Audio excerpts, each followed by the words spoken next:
With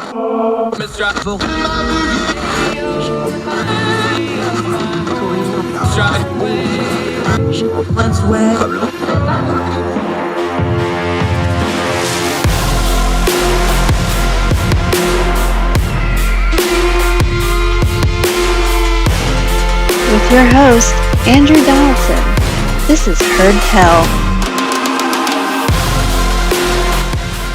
Hi, welcome back to Heard Tell. Okay, excited to have her back. If you missed her the first time she was on Heard Tell, stop what you're doing, pause this, go listen to that, and then come back because she is fantastic.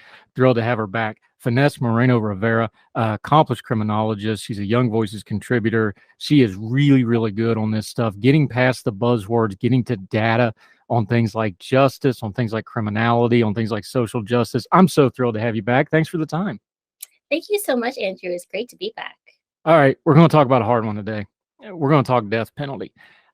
Can we just start with some honesty before we get into stats and figures and the emotions of all this? Let's just start with some honesty. Here's where I'm at on the death penalty. I've been trying for years to talk myself into complete abolishment of the death penalty and never wanting to have it for any reason. But every now and then you just get that person that beat their kid to death with a ball bat, or, multiple serial killers with no remorse, or you got war criminal. There's always that exception that pops up and stops me just short of that. Now, that war's against. I understand the flaws in our justice system. I understand the limitations of our government-run justice system. I understand they've got a whole lot of things they're not doing right, so I don't trust the process either. So that's where I'm at on it. You've got polling data. The polling numbers on death penalty are kind of coming down. Am I in the mainstream? Am I an outlier? Is there other people that feel like me, or am I just a weirdo by myself here with that kind of an honest assessment of it? Absolutely not, Andrew. And thank you very much for your honesty. What the polls are showing, and me personally, I think that a lot of us feel the same way. What we're seeing is a strong 6 out of 10 adults who favor the death penalty. However, there's a huge caveat here in that they do believe that it's not applied racially neutral, that it does not deter crime, and that it's also a huge talking point for everyone, in that they're thinking about it should be applied to the most heinous crimes, the most severe that you're thinking of. You're thinking of killers or anyone of that nature. But as we all know, that's not how it's currently being applied at this time. Yeah, and even the way it's written into our laws, there is still a federal death penalty. Some states have abolished it, like California. Some states have not, like Texas, which has put in an express lane. Everybody's dealing with it a little different. But even the way the law, for example, sexual assaults and rapes are not qualified for the death penalty, even though those are some of the most heinous crimes we have. Things like that, like even if you're pro-death penalty, just the nuts and bolts of the law, the black and white of the law and the legislation to it, there's a lot of gaps, there's a lot of holes, there's a lot of stuff that hasn't been updated in decades, if not longer. Just the machinations of government on how we manage our criminal justice system. Is neglect a good word here, where it's just kind of been left alone and we do all the debating, but it hasn't been maintained, upkept, and paid attention to in the proper ways? Is that fair to say too here? I think so. I really do. And it's definitely one of those hot topics where, again, it can be very heated. But it's one of those things where, we should definitely have a death penalty, but wait, I don't want to be the one who does it. I don't want to be the person who stands up and says yes or no. It's really interesting too when you said neglect, because for some states who even still have a death penalty, they haven't even, executed anyone in over decades. Oregon, Pennsylvania, these types of states. So they still have the law on the books, somewhat as a just in case, but they're actually just not even using it. Yeah, and you're writing in the Counterpunch. I say this every time somebody's on, but you really need to read this piece. It's got a ton. I think I counted 38 links in this thing. There's a ton of links, a ton of information. You need to read the whole thing, decide for yourself. We've linked to it. Make sure you go through the piece because it's way more than we're going to get to today. But when you just start stacking the data up on this stuff, and you go all the way back to the colonies of the Americans and start talking about the death penalty, when you just start going through the data over and over and over again, break it down. What's a theme that you see when you see those big data sets? Because the numbers, your eyes just start moving. Did you see a theme that's consistent when you're looking at the data of the death penalty in America for the last 260 odd years? There's quite a few themes. One can definitely say that there's a political theme. We all know the death penalty is utilized and also reinforced and brought back up depending upon our administration. Perfect example would be Trump was continuing the executions when he was in office compared to Biden, who's really slow rolling through the process as of right now, if not halting all of them. There's actually still a racial theme. There's a theme of negligence. There is a lot that's going on where it's, applied unfairly. It's completely unstandardized. I mean, when you really are looking at the data and everything stacking up, it's a bit shocking that it just seems reckless how we are applying this, and then also how we are carrying out the executions themselves. Yeah. Finesse Morena Rivera joining us. Let's talk about the way we carry executions out, because this is something I don't hear people talk about very often. Look, I'm a history guy. I study history. There's been a lot of different ways to kill people when you need to kill somebody. All right. There's it's like the movie Million Ways to Die in the West. You can execute people a lot of different ways. Mm-hmm. One of the things in America is we have used lethal injection pretty much exclusively, with a few very rare exceptions, for quite some time now. So we got a long data set on this. One of the inherent problems is, though, in our quest to have the most humane execution possible, we also picked one of the most complicated methods of execution possible. Like, it's not a simple process to do lethal injection, because people, they just put a needle in. No, that's not how that works. Talk about that, because at the core of when we start talking about government incompetence, or we're going to talk about the FDA part of it and the medical part of it, or we're going to talk about the morality part of it, making a more complicated way to executing people, that made a whole bunch of problems in itself. And then that just starts to really stress test all the other fractures that's in this process to begin with. Absolutely. So, as listeners may or may not know, is the reason why we do have a death penalty and why it may not be looked at as a violation of our Eighth Amendment against cruel and unusual punishment is because our Congress looks to us, the American sample of people who are on juries, to say what our society, sees as being cruel and unusual. And to us, because we continue to lean towards the death penalty, that's why we still have it. With that being said, we're also looking at the idea of our society evolving in how we operate within executions, and just being the decency is actually the nomenclature that is utilized within the Constitution. So with that being said, you're looking and trying to execute someone in the most humane way. And so, as you can see throughout history, we have tried various different techniques, such as firing squad or gas asphyxiation or hangings. And that's where we landed with lethal injection, because it's what you just said, Andrew. You would think, okay, you just put a needle in and everything is done. However, there wasn't a lot of consideration as to how we would be able to keep up with the need for the chemicals utilized for the executions, or who would be administrating them. You think about needles, you're automatically going to think about a doctor, right? Well, you have to consider that doctors have ethical concerns, because they're here to help us, to actually give us life, not take it away. So what you see is that there are some doctors who are involved in executions, but they're not, yelling it from the rooftop or, talking about this with their colleagues. That may just be their moral and value, thinking, okay, well, if anyone should be doing it, it should be me.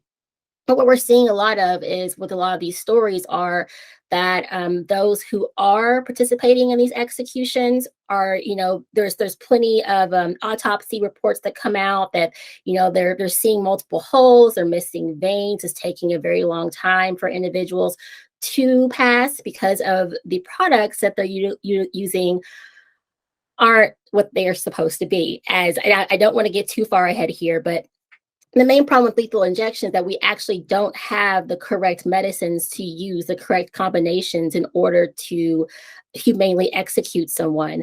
And in the beginning, Oklahoma, who is really out there right now in the news with a lot of their box executions, they were actually the very first individuals, or they had, a doctor who had come up with the three 3 ingredients for performing executions. In the very beginning, the whole thought was that it would feel as though the inmate is falling asleep, so their heart is actually stopping. However, what we now know is that the 3 ingredients actually build up fluid within the lungs. So it makes the inmate feel as though they're drowning instead of actually just falling into a deep sleep and their heart stopping. So we also know the FDA can't regulate these substances, but I'll get to that as well. But just really quickly, because lethal injection is fraught with a lot of issues when trying to come up with these chemicals, just a few days ago, it was announced that Alabama was going to try to pursue utilizing the nitrogen asphyxia, which also was brought up by Oklahoma legislator there, based on a paper from a criminal justice professor who isn't a scientist, who isn't a medical profession, looking at nitrogen. As we know, we need oxygen to breathe. So if you replace that with nitrogen, then you're going to start to feel, it'll work as though it's gas asphyxiation, pretty much. But the paper is only based on the effects that pilots or scuba divers have experienced whenever oxygen has been taken away and they're just naturally breathing in nitrogen. So yet again, what we're seeing is, just a play on people's lives, just trying to figure out what we can do to humanly execute these individuals, when really it's just, we're just testing it as we go.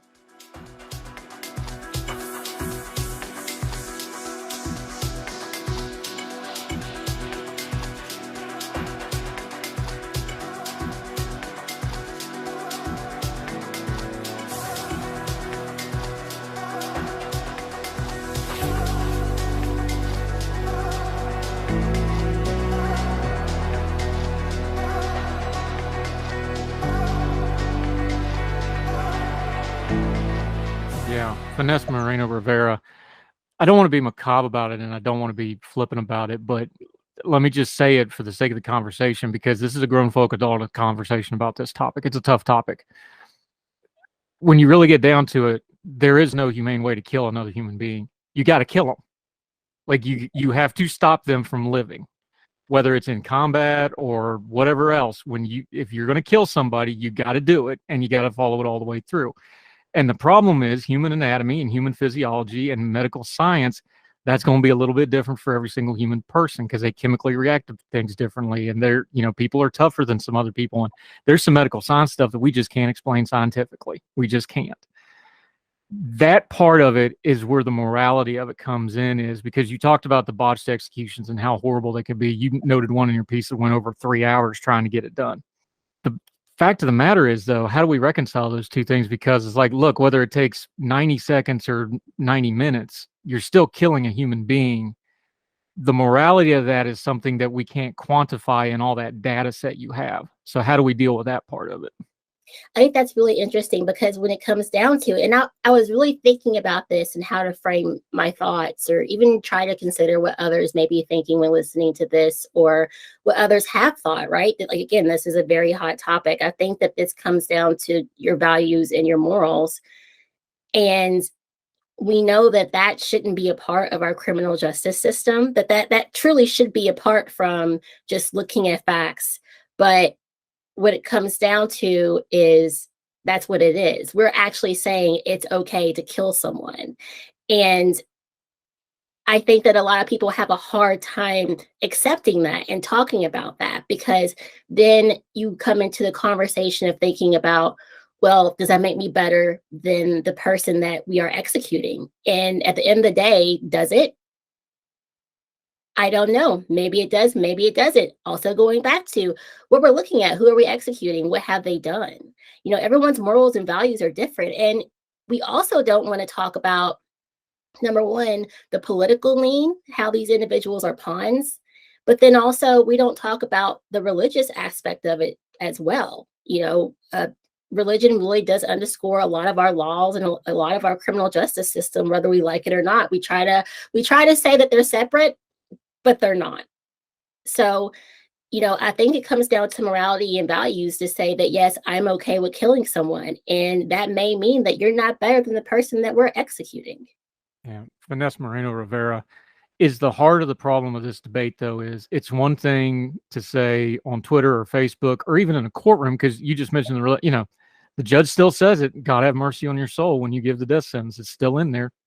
Isn't the core of this problem is it's one thing to say it, it's one thing to say it in the courtroom, but then some human being has to go and do that.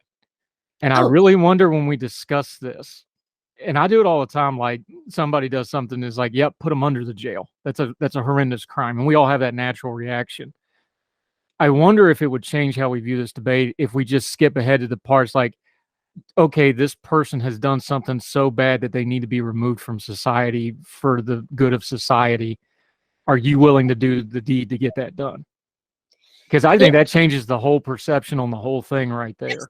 Absolutely. So there's two things that I like to comment about that. Number one is whenever I was referencing the poll earlier, that was from Pew Research Center. And, I'm really happy that they did include this as a caveat that depending upon if this is an online poll or this is a phone call, that really skews how people answer and how they feel, right? I mean, that's a given. If you're talking to someone on the phone, you're definitely going to want to skew a different way compared to having that autonomy behind your computer, right behind your screen. Another thing as well is I don't know if you follow a lot of YouTube channels, but there's one called Soft White Underbelly. Andrew, have you heard of that before? I have one, but I've not seen the YouTube channel, no.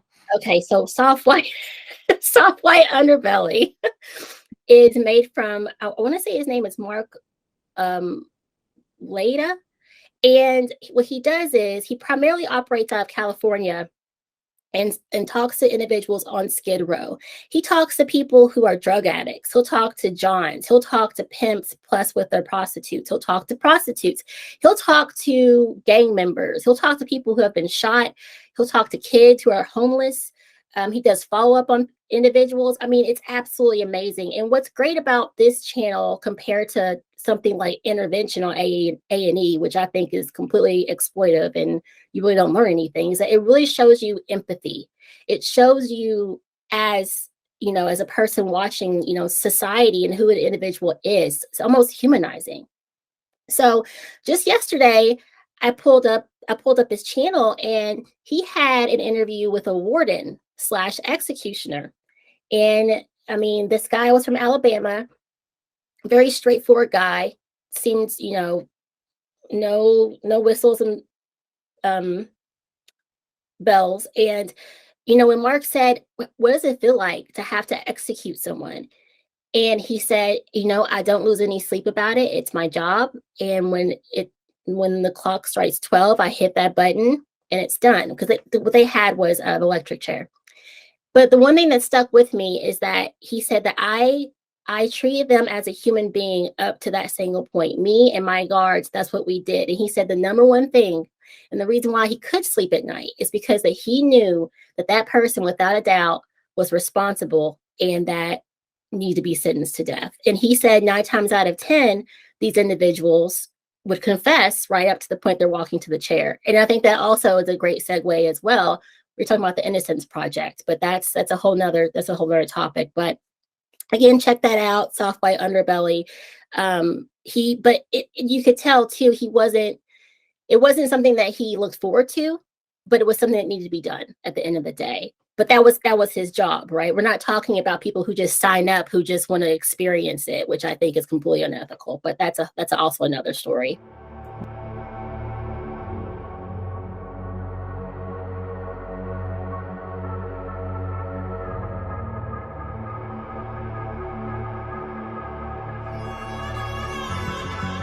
Finesse Morena Rivera. We're talking about the morality of it. It brings us back to what you dovetailed your piece in at the Counterpunch. Again, you need to read this whole thing because she has just stats galore and links all over this thing. It's well researched, like her stuff always is. That's why we're happy to have her on. We're talking about the morality of this.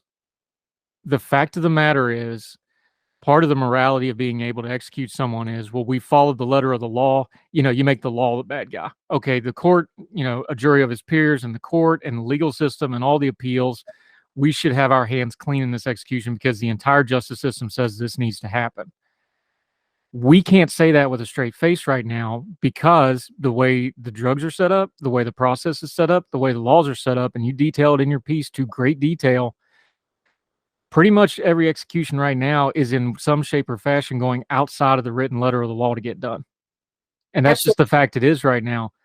So if I'm going to be morally consistent, even if I understand that we should have a death penalty in some ways, you can't do the right thing the wrong way.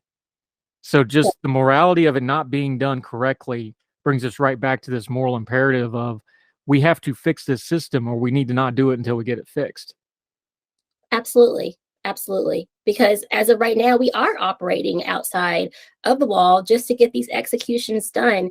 I mean, with the state's regulations and even the federal regulations, they're just shrouded in secrecy. We don't know what's being done. We don't know where they're getting these chemicals from because they've been outlawed by the government to be imported from other countries. So, at this point, we're operating legally to keep these executions going. And by going, Oklahoma's on pace to execute 2 people, I think, a month at this point.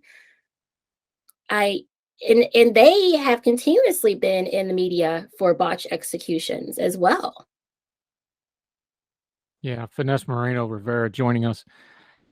There are 26 states that have secrecy protocols surrounding how executions are done and the people that are involved. This is where we get from the morality. We can get into some regulation here because this is a government operation. It's a law enforcement function. I understand there needs to be protections of the executioner. The old trope about the executioner having the hood over his head, right? Like, okay, the executioner needs some protection and they need some privacy and they need some anonymity. I don't know that needs to extend to every single person involved, though, because it sure seems to me when we're looking at these, how do you have accountability? How do you make sure training standards are up to snuff? How do you make sure they're properly trained and know the procedures ahead of time? Because this is one of those things, look, you're only getting one shot at these things.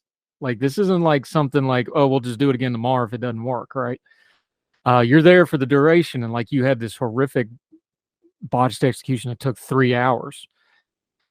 Does these secrecy laws need to be looked at, or at least look at the procedures and go like, okay, 1 or 2 people need anonymity, but the rest of y'all, we need to have some accountability here. Absolutely. To me, there should only be at the most 2 people within the room. There shouldn't be more than that. And everyone should have a reason as to why they are, whether that's the warden and then a doctor, preferably a doctor. But then that's it. There should be some type of accountability, because then to me, you're also just shrouding in secrecy your own morals and your own value. You're just hiding behind something because you maybe you're just scared to admit it to yourself. Maybe you're scared just to admit it to, the people who you work with, your family, your friends, society as a whole. There's no reason why these regulations should not be transparent. And the fact that they're not just, again, goes to show that something just isn't right. Yeah. Finesse Morena Rivera joining us. You talk about the 8th Amendment. It has pretty vague language in this regard. That's not unusual in the Constitution. It has a lot of vague language in it because the idea was, well, this is the overarching thing, and then you states go figure it out and make legislation for it. So in and of itself, that's not an evil, but there is room for legislative fixes here. We're not going to change the 8th Amendment. That's not going to happen. What legislative fixes should be worked towards here? Even a state that wants to have the death penalty, what should be some of the things they're working for? Should it be the FDA gap where the FDA is no longer regulating the drugs? Should it be the medical staff that's involved that actually physically does these, like some kind of a specific training for them, since most doctors won't do it? Do you whatever that may be? Is it a law enforcement fix on the system that gets them there? What's some of the legislative things? Because that's an attainable goal that we should be working towards. Oh, goodness, there's so many.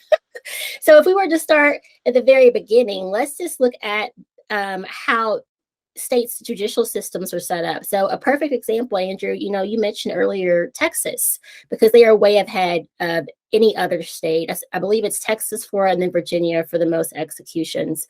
The reason why Texas, for multiple reasons besides racial disparities, has such a high number of executions is predominantly based upon how its judicial system is set up.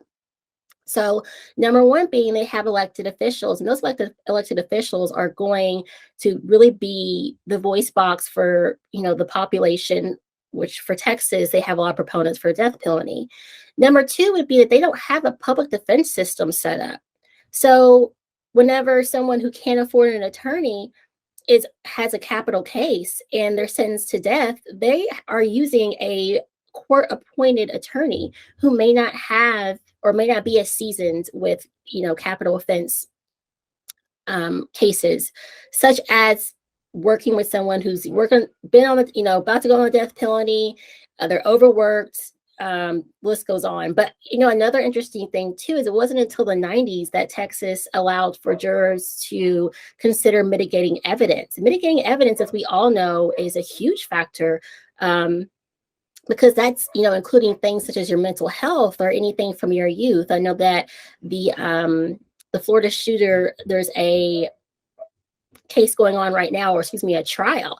And a lot of proponents who are, opponents against the death penalty are saying, look at his background, look at his youth. His mother drank a lot. He has a lot of mental health issues. So definitely number one, you look at the state and how its judicial system is set up. So Texas is a perfect example. Number two, just getting the FDA involved. And I know that goes really against their oath of protecting the United States sentences. But at the same time, someone needs to be regulating these drugs that are being utilized. Number three, bring in scientists, bring in doctors. There should be scientists who are coming up with these quote unquote cocktails that are being utilized to execute individuals. There haven't been. They are literally just these individuals who work for these prisons and just come up with and say, oh, I think X, Y, and Z would work because this will stop the heart, this will stop the breathing. And we know that there's no science that's backing all of this, but these combination of drugs. And like you mentioned earlier, not one thing is going to work for everyone. Everyone's different. Also making sure that, we're keeping out, foreign imports, making sure that we're making, having a really tight hold on regulations about what's being used. So there's so many things that need to be done. And also standardizing protocols. There is no standardized protocol, which to me is just insane, thinking about we're actually executing someone and there's no protocol for it. Everything's different. Whatever, it's kind of like whatever they say goes. And there's just so much that needs to be done policy-wise that it's almost like, where do you start? Well, our friends that are against the death penalty in total will look at you and throw their hands up and say some very unnice words and go, well, that's why you ban it. That's going to be their answer to that question. Right. Is there a refutation to that other than the 30 minutes we just spent talking about it? I would like to see it banned, but at the same time, it goes back to that moral values. It goes back to religion. It goes back to politics. And it also goes back to, I sincerely can say that I have never lost anyone close to me and been in the position of knowing that and it like the perpetrator is sentenced to death. I can't sit here and say that my mind wouldn't change if it wasn't my mother, my father, or a family member. I don't know, but at this time, what I feel is that if we're going to do it, then we better be following the letter of the law. We better be doing it the way that we should be doing it. Because if we're not, then what's the point? Then we're just killing someone. Yeah. Finesse Morena Rivera, you do all this research on an analysis on the justice system. We have to bring this up because I think it's only fair to discuss this. There is a large strain of thought when it comes to the death penalty that even the people that do some of the more heinous crimes, heinous, that's not a word, even some of the folks that do the most heinous crimes, people will say, look, most of those people, it wasn't their first offense. It was multiple offenses. The system creates them. And now we're going to use the system to kill what the system created. I don't go quite that far with it, although I'm empathetic to some of that in certain circumstances. I don't think you can broad brush it that far. But that's something a lot of people feel, especially people who are basically, career institutionalized criminals who spend most of these folks on death row spend most of their lives in prison because of how long it takes. What about that argument? Because you've done the data on this, those people, I think the average in death row is, decades. What do you say to that? Of like, look, we're creating criminals to kill something we ourselves created. That's immoral in and of itself. I don't necessarily describe to that, but I understand the argument. I understand the argument too, but I'm with you. You just can't make that broad stroke. You just can't. You honestly can't. I mean, we definitely create it. We are a society who we punish rather than empower and help and intervene. But at the same time, I don't think that I can completely agree with that. Is talking about the death penalty as punishment one of those things that's a linguistic thing we should stop doing? Because it's not really a punishment, it's an intervention. You're not punishing them, you're killing them. That's the end. That's a period. That's there's nothing after that. Should we be changing the language, how we discuss these sorts of things? Is it a nomenclature problem on top of everything else where we're still talking about it like it's the Wild West and we're hanging people, when this is really almost, I hate to say sanitized because you're still taking somebody's life, but it's years of courtroom and it's years. It's such a long process now. Do we need to just change how we talk about it altogether?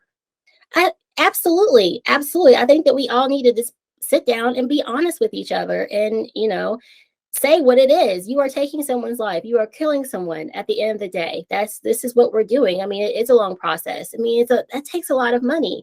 And, on top of that, we're not even really sanitizing anything. We still have rampant crime. We're still, sending people to the chair. That's an old nomenclature, right?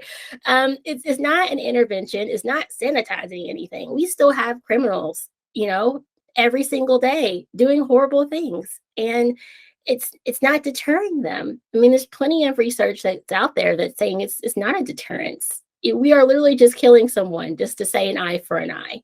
That's what this is. Yeah. This is one of the harder topics to discuss because it's life and death, and it's life and death with government sanctioning, which is really hard to get into the morality of it. But Finesse Morena Rivera, I so enjoy having you on. We're going to do a long form on this because there's a whole piece to this on the medical side that we just kind of brushed by, but we really need to get into because there's a lot of ethics and things that go into that, and there's a lot of government regulation that needs to be fixed in that. So we're going to have you back. We're going to do a long form on this topic because there's so much to do on this. And I want to read up on a few things before I get into it because you're a lot smarter than I am. So I want to do some research and be boned up for it. But we're definitely having you back. Can you let folks know where they can follow you and keep up with what you're doing between now and they get to see you again on Heard Tell until we get you back, my friend? Of course. Thank you, Andrew. Recently, I created a Twitter account so I can be found at Finesse Moreno. And then also I can always be followed on my LinkedIn where I continuously upload any articles that I have completed through Young Voices. Fantastic. And I'm going to get you on Twitter Supper Club. We got to get you involved on that because that's one of the great things on Twitter is us doing our food stuff all the time. So maybe you can start Twitter Orchid Club or something. You can do that with all your lovely orchids back there, which is why we really have you on the show so we can look at your orchids. We kid. You do great work. We greatly appreciate you. She's also a Young Voices contributor. You can see all her stuff on her page. Let's do a lighter topic next time because I always enjoy talking to you. But you do criminality. This is what you do. I know. It's so funny. My fiance recently said, why can't you just write about something happy and good? So I think I'll be doing something on prison reform here soon. So hopefully next time you have me on, I'll be talking about some good things that have been happening within the criminal justice realm.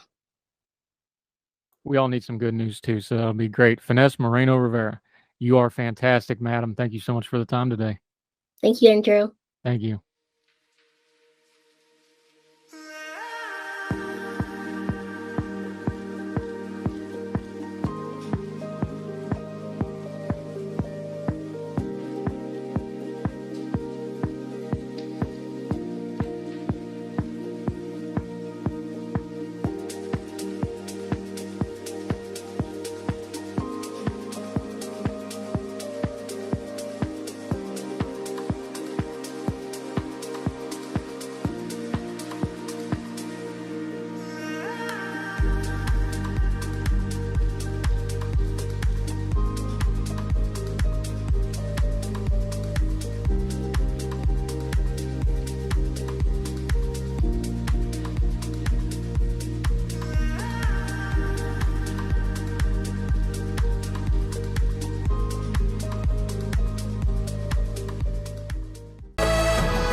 Welcome back to Heard Tell. We're talking about the war on drugs, which is one of the worst named things ever for something that has been highly destructive, very expensive, and has gotten us nothing closer to what it was set out to do. We're talking to Finesse Morena Rivera about it.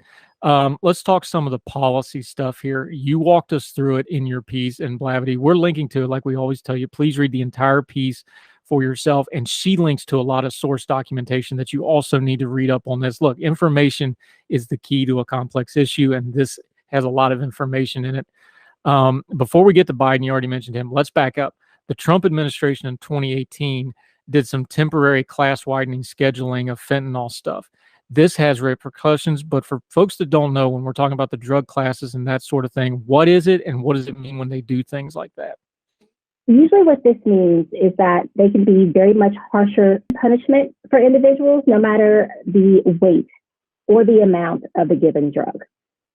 So this is very similar to looking back at crack cocaine itself. We're looking at the sentencing disparity in the amount of the drug itself. So instead of looking at the harm that it causes, it's really looking at the amount that the individual may be possessing at the time. Yeah, and you have the stat here that the majority of offenders arrested in this program are black street-level dealers at the end of the drugs distribution chain, not the movers and the distributors that, you know, they claim that they're normally going after. Law enforcement's like everybody else. They like to get the lowest hanging fruit. Quoting you here, very few incarcerations have mitigated the availability supply of fentanyl. As of 2019, 75% of individuals prosecuted and sentenced for the fentanyl offenses were people of color. But then the next paragraph, you bring it up, the real problem here, the Biden administration, they also extended the scheduling policy last year and this year both. What does it mean in practical terms that they continue this policy, to repeat myself? Absolutely. What this means in layman's terms is that they are continuing the same thing that they did with crack cocaine, in that unfortunately what we're starting to see is that instead of seeing the suppliers, the individuals who should be incarcerated, we're seeing these low level individuals who are providing the drugs, predominantly African American, going back into the jail and prison systems due to their involvement with fentanyl. This isn't ever, this is whack-a-mole. If all you're doing is hitting the street level stuff, and you've got the stats in your piece about how much of this comes through from overseas, how much of this goes through government controlled points of access, they're not stopping this stuff. They're just getting the street level folks. That's doing absolutely nothing for the wider problem other than, filling the prisons up with street level people who are mostly repeat offenders anyway, right? Absolutely, Andrew. And unfortunately, right now, what we're seeing with our incarceration rates is about 85% of individuals who are currently incarcerated are incarcerated given their use of drugs or selling of drugs. So this really isn't doing much of anything. However, looking back at Trump's administration, the move is what they thought was good at the time, considering that fentanyl, the source is predominantly from China. And although China has tried to regulate their fentanyl chemical manufacturing, again, criminals will be criminals. They always do find this loophole. And so what you'll find is a lot of individuals, such as myself, can get online, Facebook, or the dark web, and able to purchase chemicals that are similar to fentanyl and create my own products myself and then sell it on the street. And as you bring up in your piece, the problem with, prohibition, which is just we're going to have this war on drugs and it's going to be this massive federal funding and it's the main income stream for law enforcement and right on down the line, is it exacerbates all the problems already inherent in the system. Racial biases, drug overdoses, disease, corruption, the violence that goes around it. All of that gets exasperated because now it's a business model on top of being a criminal philosophy of trying to abate crime, right? Yep, absolutely. It's a perfect business model if you think about it. And unfortunately, what's happening is again, people of color are the ones who are paying the price for this. No one's really taking any type of responsibility in admitting that what we continue to do is wrong, what we have done is wrong, and we're still continuing to make the same mistakes. Black individuals are the ones who continue to pay for these mistakes as well. And unfortunately, what we're seeing now, especially with Biden's extension for fentanyl, it's not getting any better. And although he may be enacting these harm reduction programs, he still is not doing any better with keeping predominantly Black males out of jails and prisons. Now, there is some good news on this. You took a public health approach to some of your solutions that you would like to see put out. Black Americans statistically do respond really well to public health programs. We've got statistics, they do. So what's a couple of the things you were pointing out that they should take more of a public health and prevention standpoint than a punitive and law enforcement standpoint that might actually do some good here? Absolutely. Some of the solutions include safe injecting sites. I know that there was a lot of uproar on online, as well as a lot of jokes with Biden mentioning with his harm reduction programs, syringes, for example, free syringes. That's a big deal because that also prevents diseases. So I know also there was a lot of pushback from the communities for safe injecting sites. Let's be honest, who wants a safe injecting site right down the street, say from, their kids' school or right around the corner from their neighborhood? So that's something that has had a lot of pushback, but has also shown to be very successful in preventing, again, the long-term goal of drug overdoses. Yeah, and one of the ones that popped through the news cycle and made headlines back a couple months ago was the crack pipe sleeve thing, if you remember that one, where everybody got in an uproar because because the problem is they were sharing pipes and it spreads hepatitis C, and we're having HIV spikes in drug communities and everything else. So they were trying to do that. And everybody went, no, they're giving out crack pipes. It's like, well, these are people that's going to do that anyway. So this goes back, and I'm going to ask the question again because we touched on it at the beginning of our conversation, but I think it bears emphasis. How do you have that conversation with somebody who's just going to hear the term pipe or just going to hear the term injection site or syringe, and they're just going to recoil? Is there any way to have that conversation with somebody who's like, no, you can't go from 0 to 60 on addiction. You've got to give them some intermediate steps. These are those intermediate steps, or you get these communicable diseases that are not going to stay confined to just the drug community. Unfortunately, what I found when speaking with individuals who don't condone harm reduction, who do give that pushback, is they have yet to experience something that in their life. And life is part of living and learning. And not that I would ever wish anyone to themselves or have a loved one who has been through drug addiction, but it's really something that you don't see that is important and steps that need to be taken unless you lived it yourself or been in that situation or lived in those communities. So until we are able to have those open conversations and learn from each other, I honestly don't know how we're going to get over this negative stigma of individuals who do need assistance when working with drug abuse.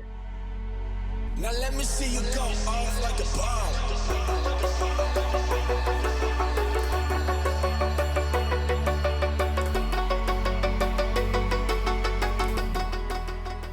Now, you had touched on the one that's the real firing point for a lot of the debate over the drug. You bring up decriminalization. Get into the nomenclature for me, because legalizing and decriminalization are two different things. So how are you using it, and define the term for folks so that they all know what we're talking about here? Absolutely. Thank you for bringing that up, Andrew. So there are different definitions for decriminalization, and a lot of different countries or even states, as I cited within the article for Oregon, define it in different ways. For myself, I would see decriminalization as non-punishable depending upon the amount of drug. And when I say decriminalization, I also mean decriminalizing, making legal, non-punishable, all drugs that we're seeing. I think it's also important to note, too, by doing so, we can really work on the racial bias that we're seeing. We can work on the diseases that are being spread. We can work on the corruption that's occurring. We can also work on taking away the power of these drug smugglers and drug traffickers themselves. We started out talking about the war on drugs and the history of it. We mentioned the opioid crisis. What's some of the lessons from the war on drugs that we should be applying to the opioid crisis? How much of it is a continuation and maybe an evolving of the same problem? How much of it is a very different thing that should be addressed differently, do you think? I think that the opioid crisis is something that should be addressed separately. And unfortunately, I see it being ongoing. There have been 3 waves in the opioid crisis. The first being, unfortunately, the abuse of prescription drugs, which was caused by overprescribing the opioids. Thank you, Purdue Pharma. Going on to second, given the fact that supply and demand was interrupted by this, the demand was high for opioids, but the supply wasn't there. So then you are seeing the second wave, individuals shifting to heroin. And now in our third wave, which is even more deadlier, it's fentanyl, which is also, as I've already discussed, combined with cocaine, methamphetamine, heroin, which is also driving our drug overdoses. So unfortunately, we really have to take this opioid crisis completely different, because what we're seeing is that it's going in waves for us in this country.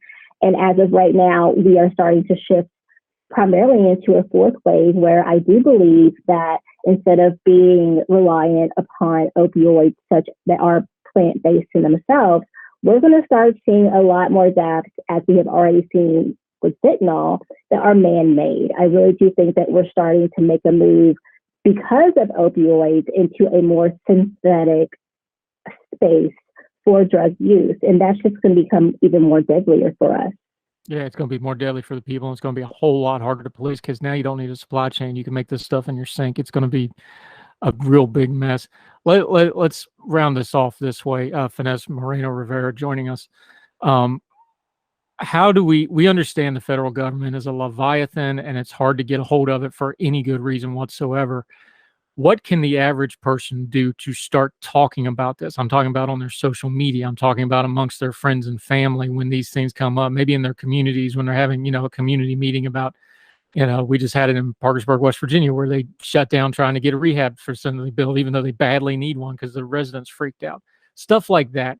How can people in a practical way, not buzzwords, not theory, not, the big things we talk about, just when they're talking to each other on Facebook or texting or whatever the case may be, that can move this conversation forward, that they can start mixing into their discussions of, hey, this is actually a problem that we all need to deal with, and we can do this, X, Y, Z. I think it's really important for there to be open, conversation and discussion, similar to what you just said, Andrew, being able to be open and speaking with others. I think it's also very important that we continue to educate each other. A lot of times, again, thinking about a socioeconomic level, just really having those silos created, unfortunately really can hamper our conversations about things that may be affecting others more than ourselves. I think that just taking the time to also getting to know your community, getting to know your neighbor, paying attention to what's going on within your surroundings as well, because when you open your eyes, you're walking down streets, no matter if it's within a small town, with whether that's in a city, you can really tell the detriment that has occurred due to drug use, drug abuse. And so I think it's really time for us as a country to really open our eyes, be honest, take responsibility, and start making the movement to help these individuals in taking a more health avenue rather than taking a more punitive one. All the music on Heard Tell is provided under a Creative Content license from monstercat.com.